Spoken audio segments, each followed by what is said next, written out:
है, ना वो इज्जत है, ना वो लॉयल्टी है, ना वो ईगो, ना वो कुछ, वो करेक्टरलेस किस्म का ड्रामा है। ऑलवेज जो इसका जो होता है ना, ये होता है कि दिखाए उसको नेगेटिव लाइट में। जो मेरे पास तुम हो उसमें वो 2 टके की औरत वाला जो सिनेरियो, फिर उसके बाद जो अभी ड्रामा आया था सुन मेरे दिल, उसमें जो वो 8 करोड़ के लिए अपने आप को बेचने चली गई थी। हाय गाइस, मैं फिर हाजिर हूँ और इस वक्त हम डिस्कस कर रहे हैं ड्रामा सीरियल मैं मंटो नहीं हूँ की एपिसोड 24 एंड 25। राइटर थे खलीलुर रहमान कंवर, डायरेक्टर थे नदीम बेग, हुमायूं सईद की प्रोडक्शन है, कास्ट थी सुपरस्टार कास्ट थी। पैसा इसमें अंधा लगा हुआ था। ड्रामे की जो उम्मीदें थी हमारी वो केटू की एवरेस्ट, माउंट एवरेस्ट की चोटी के ऊपर थी कि इस ड्रामे में कोई ऐसा कोई मास्टरपीस निकलेगा कि हम बस भूलेंगे नहीं जमाने तक के, लेकिन कोई ऐसी चीज होगी कि बस लाइक हमारी बस दिमागों में बस रस बस जाएगी। रसे बसेगी तो सही डेफिनेटली, लेकिन not in a good way. इतने ही बेशर्मी बेहयाई बगैरती इस ड्रामे में दिखाई जा रही है कि मैं हैरान हूँ कि चलो अगर खलीलुर रहमान कमर जो है वो एक कंट्रोवर्शियल राइटर है, अगर उन्होंने लिख भी दिया था, नदीम बेग और हुमायूं सईद को क्या मौत आई थी कि वो ये ड्रामा इतने बड़े स्केल पे प्रोड्यूस करें, और बाकी जो सारी कास्ट है उनको क्या मौत आई थी कि वो इस ड्रामे के हिस्सा बनते। ड्रामे की कहानी जो इन्होंने दिखाई थी वो दिखाई थी कि 2 राइवल ग्रुप्स हैं, 2 डॉन्स हैं जो कि इज्जत के नाम पे और बहुत इज्जतदार किस्म के और बड़े लॉयल किस्म के दुश्मन हैं। औरतों को ऊपर नज़र नहीं रखते, औरतों की बहुत इज्जत करते हैं, उनके दरमियान ख़ानदानी दुश्मनी चल रही है और 202 कत्ल हो गए। इस तरह की स्टोरी दिखाई थी जो कि बहुत अट्रैक्टिव स्टोरी थी। आसिफ रजा मीर और बाबर अली का दिखाया था कि वो यानी कि 2 बड़े बड़े डॉन्स हैं और बहुत ही इंटरेस्टिंग किस्म के टीजर्स और थे। ड्रामा 25 एपिसोड तक आके पीस ऑफ शिट हो चुका है, यानी कि ड्रामे के अंदर कुछ नहीं बचा है। ना वो राइवलरी है, ना वो डॉन है, ना वो इज्जत है, ना वो लॉयल्टी है, ना वो ईगो, ना वो कुछ, वो करेक्टरलेस किस्म का ड्रामा है। एक उस्ताद और शागिर्द का लव स्टोरी है ये। अब ये बताएं ये किस तरीके से जस्टिफाई करेंगे हम इस पूरे प्लॉट को। और ऊपर से जो दूसरी टीचर है जो कि मिस मारिया चौहान जो प्ले कर रही हैं, उनकी जिंदगी में कोई काम नहीं है सिवाय कि वो पहले टीचर को कन्विंस करें कि उनको लड़की से मोहब्बत हो गई है। लाइक लिटरली खाते पीते उठते बैठते पिशी पोटी करते हर कुछ करते, वो बस इसी बात पे ऑब्सेस्ड है कि किसी तरीके से कन्विंस करें सर मंटो को कि वो हामी भर लें कि उनको अपनी स्टूडेंट से मोहब्बत है। और स्टूडेंट जो महमल है, मुझे समझ नहीं आता सज्जल को ये इस तरह का रोल करने की जरूरत क्या थी। माना मैंने प्रोडक्शन हाउस बिग है, कास्ट सुपर डुपर थी और सारे टिक्स जो थे वो बिल्कुल मार्क हुए थे, लेकिन बंदा अपना करेक्टर तो पढ़ लेता है ना। इस कदर लुच्ची लफंगी करेक्टरलेस लड़की का करेक्टर दिखाया है। मैं कहती हूँ खलील रहमान कमर के ड्रामों में ना ये हमेशा ऐसा औरत को इतना करेक्टरलेस क्यों दिखाता है। मुझे समझ नहीं आती कि इतना नेगेटिव क्यों पोर्ट्रे करता है। हमेशा जो लीड एक्ट्रेस का करेक्टर होता है उसको ऑलवेज ऑलवेज जो इसका जो होता है ना, ये होता है कि दिखाए उसको नेगेटिव लाइट में। जो मेरे पास तुम हो उसमें वो 2 टके की औरत वाला जो सिनेरियो, फिर उसके बाद जो अभी ड्रामा आया था सुन मेरे दिल, उसमें जो वो 8 करोड़ के लिए अपने आप को बेचने चली गई थी वो। अब इस करेक्टर में वो लड़की जो है वो खुले आम अपने बाप के सामने, अपनी माँ के सामने, अपनी फूफो के सामने इजहार मोहब्बत कर रही है बेधड़क अपने उस्ताद के साथ। और जो सबसे शॉकिंग सीन मुझे लगा था कि सर मंटो नहीं मानेंगे, भाई वो कबूलेंगे नहीं कि चाहे उनके अंदर फीलिंग्स हैं भी, लेकिन वो उकसाए जाएगी, कोई सब उसको उकसा रहे हैं, हजरत साहब भी उकसा रहे हैं सब कुछ, लेकिन वो बंदा अपने उस पर कायम रहेगा कि मैं टीचर हूँ वो स्टूडेंट है, और वो कभी यानी कि एक वो रहेगी ना। वो बंदे ने मुझे हैरान कर दिया कि इस एपिसोड में कि वो साहब उठ के आए हैं सिराज अमृतसरी के घर जो कि महमल के फादर थे, और जो वहाँ टॉक्सिक गुफ्तगू हुई है उस रूम में, मैं तो कहती हूँ मैं तो शौक में चली गई कि इस कदर बेधड़क होकर उस बंदे ने अपनी मोहब्बत का इजहार करा है सिराज अमृतसरी जो कि डॉन दिखाए हैं उसकी बेटी से। और वो उसका टीचर है, वो उसकी स्टूडेंट है, और इतनी बेशर्मी से इजहार मोहब्बत हुआ है। आप मुझ जुमले जो इतने शॉकिंग थे कि आप महमल मुझे दे दें, मैं उसके लिए जान भी दे दूंगा। लिटरली मुझे समझ नहीं आया कि किस तरीके से मेक सेंस कर रहा है कि एक टीचर आके एक डॉन से जो कि टीचर कुछ एपिसोड्स पहले इतना डरा और सहमा रहता था कि अब वो आके डॉन से उसकी बेटी का हाथ मांग रहा है विदाउट एनी हेजिटेशन, एनी डर, एनीथिंग।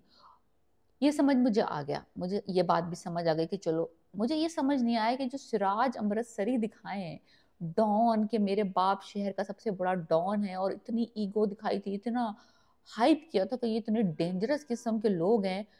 उस बंदे ने सिर्फ एक थप्पड़ मारा है, सिर्फ, लाइक लिटरली।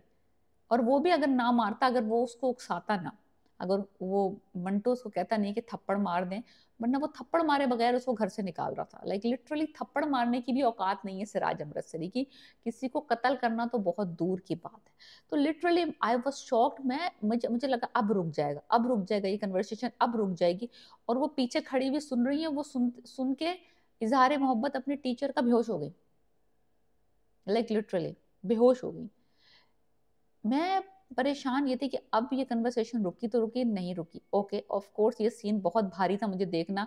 आई मुझे लगा कि ये बस बगैरतियाँ खत्म, बगैरतियाँ खत्म नहीं हुई। महमल साहिबा ने अपने बाप के सामने, अपनी माँ के सामने, अपनी फुप्पो के सामने, तीनों के सामने इजहार मोहब्बत किया और डट गई कि मुझे मारना है तो मार दो, मैं पीछे नहीं हटूंगी, और मुझे आप अपने कमरे के दरवाजे के बाहर दफना देना, ताकि आप जब भी गुजरे तो आपको फील हो कि आप मेरी अरमानों की कब्र पे से गुजर रहे हैं। लाइक लिटरली इतनी बेशर्म बेहया लड़की है कि मैं अंदाजा नहीं लगा सकती कोई भी लड़की इतना नेगेटिव रोल सेलेक्ट करेगी। सज्जल जैसी लड़की जो जिसके पास, जो कि ऑलरेडी इतनी सक्सेसफुल है, why choose this kind of role. चलो एनीवेज, उसने ना उसको थप्पड़ मारा, ना उसको गालियां दी, ना उसको कुछ कहा, एंड कन्वर्सेशन खत्म हो गई। नींद की गोली खाओ और जाके सो जाओ, ये सिराज साहब ने कहा। उसको थप्पड़ मार के निकाल दिया, उसको नींद की गोली खिला के सुला दी। अगले दिन उसको यूनिवर्सिटी जाने की इजाजत भी मिल गई। चलो भाई, मैंने कहा शायद बाप जो है कंसर्न है अबाउट हिज, कि भाई अपनी बेटी के लिए, कि भाई उसको पढ़ाना चाहता है, लिखाना चाहता है, बिकॉज शुरू में दिखाया था ये इतनी पागल थी पढ़ने के लिए। ये बंदी यूनिवर्सिटी गई है क्लास लेने, पढ़ने के लिए। वहां जाके इस बेशर्म बेहया लड़की, लुच्ची लड़की ने वहां जाके अपने सारे स्टूडेंट्स को इकट्ठा करके और उनके साथ एक ड्रामा किया है कि मुझे तुमने हॉस्टेज बना लिया है, और तुम कन्विंस करो सर मंटो को, और प्रिंसिपल साहब भी वहां मौजूद हैं, कि वो मुझसे कोर्ट मैरिज करें। लाइक ये हो रहा है यूनिवर्सिटी में, ये दिखाया यूनिवर्सिटी का सीन। मुझे तो इस सीन की लॉजिक समझ नहीं आई कि किस कदर जिसने लिखा है उसको क्या सेंस समझ आ रही है कि वो बंदी पढ़ने यूनिवर्सिटी गई है, चलो टीचर से मोहब्बत भी करती है, एक लिहाज होती है, एक शर्म होती है, एक बाउंड्री होती है। आपका एक रिश्ता चल रहा है, एक आपका सिनेरियो घर में चल रहा है, आपको आके ऐलान करने की यूनिवर्सिटी के पूरे स्टूडेंट्स के सामने कि भाई आप टीचर को कन्विंस करें कि वो मुझसे कोर्ट मैरिज करें, क्योंकि हमारी शादी वैसे तो हो नहीं सकती। थम जाओ, थम जा लड़की, थम जा। तेरे बाप ने तुझे मारा नहीं, तुझे थप्पड़ नहीं मारा, तुझे जान से नहीं मारा, तुझे कोई जलील ख्वार नहीं करा, एक लफ्ज तेरे बाप और बाप ने तुझे नहीं बोला, तुझे यूनिवर्सिटी पढ़ने भेजा, कुछ तो लिहाज शर्म हया कर ले। नहीं, नहीं, इस लड़की को कोई हया शर्म नहीं। मैं हैरान परेशान हूं कि हो क्या रहा है। फिर इन्होंने सीन कट किया इस बेहुदा सीन के बाद। एक वो सीन जब वो टीचर आके बाप से हाथ मांगता, दूसरा सीन ये जब ये कोर्ट मैरिज की बात कर रही है यूनिवर्सिटी में खड़े होकर प्रिंसिपल के सामने और बाकी सारे स्टूडेंट्स के सामने। तीसरा ये कि अब दिखाया एकदम कि कहाँ सिराज साहब हजरत से शादी करना चाहते थे, और कहाँ अब सिराज भी राजी हो गया है मंटो से शादी करने के लिए। इसकी कहाँ है उसकी माँ जो इतनी मुखालिफ थी, वो भी राजी हो गई है शादी करने के लिए महमल की। तो लिटरली इतनी फास्ट पूरी अमृतसरी फैमिली ने काया पलटी है। दूसरी तरफ वो जो पूरी राइवलरी चल रही थी, कत्ल चल रहे थे, और वो जो बेटा जो था रूपोश हुआ है, अंडरग्राउंड हुआ है, शमरेज साहब वो लापता हो गए, उनकी फिक्र नहीं हो रही इनको, कि जिनके पीछे वो भूखे कुत्तों की तरह पड़े हुए हैं बिन्यामिन वाले, वो उनको अपने बेटे की फिक्र नहीं हो रही। बेटी के इश्क के माशकों के अंदर चक्करों में पड़े हुए, मारो दो थप्पड़ लड़की को और घर बिठाओ। इस कदर ये कोई इनकरेज करने वाली बात है कि आपकी बेटी इतनी बेबाकी से और बेशर्मी से इजहार कर रही है और आप उसको इनकरेज करके यूनिवर्सिटी भेज रहे हैं। लिटरली बहुत ऊपर से फुप्पो के जो जुमले हैं ना बड़े लोडेड हैं। वो भी एक अनदर ही लेवल पे खेल रही हैं कि भाई उकसा रही है लड़की को, बजाय कि उसको तमीज सिखाने के उसको अपने उसके फादर के अगेंस्ट खड़ा कर रही है, लेकिन उसको चढ़ा रही है कि तुम अपने बगावत करो एक्चुअली लिटरली। तो फुप्पो का मुझे भी सिनेरियो समझ नहीं आया। महमल को इजाज़त मिल गई यूनिवर्सिटी जाने की, वहाँ जाके वो गुल खिला रही हैं, अपना मुँह काला कर रही हैं। फिर वो जुमला जो मुझे एक अच्छा लगा पूरे 2 एपिसोड में, वो लगा खुद गर्ज़ों का खेल है मोहब्बत, इसमें तरस खाकर महबूब किसी को नहीं दिया करते। ये लाइन उन्होंने टीज़र्स में भी यूज़ की थी जब ये ड्रामा प्रमोट हो रहा था। मुझे ये लाइन बहुत पसंद आई है इन 2 एपिसोड्स में। बाकी सारे एपिसोड 24 और 25 जो थे वो बिल्कुल कंप्लीटली बकवास, स्टूपिड। अगर आप मुझसे एग्री करते हैं please right it in the comment and let me know.